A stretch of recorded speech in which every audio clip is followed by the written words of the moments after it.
আমরা দৈনন্দিন জীবনে নানা ধরনের মাছ খেয়ে থাকি, আর এসব মাছে থাকে নানা ধরনের পুষ্টিগুণ ও উপকারিতা। আজকে আমি এমন একটি প্রাণী নিয়ে আলোচনা করব যেটা মাছ নয় কিন্তু মাছের মতো পানিতে বাস করে, আর উপকারিতা অনেক।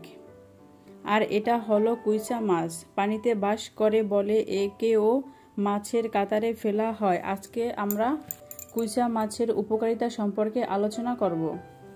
কুচে মাছ খাওয়ার উপকারিতা। কুচিয়া মাছ হজম শক্তি বাড়ায়, পাইলস রোগের মহা ঔষধ, বেদনানাশক, উচ্চ রক্তচাপ কমায়, শ্বাসকষ্ট দূরীকরণে সহায়তা করে। কুচিয়া মাছ খেলে শরীরের রক্ত স্বল্পতা দূর হয় এবং বসন্ত রোগ তাড়াতাড়ি সারে। প্রতি 100 গ্রাম কুইচা মাছে 18.7 গ্রাম প্রোটিন, 8 গ্রাম ফ্যাট, 2.4 গ্রাম কার্বোহাইড্রেট এবং 185 মিলিগ্রাম ক্যালসিয়াম রয়েছে।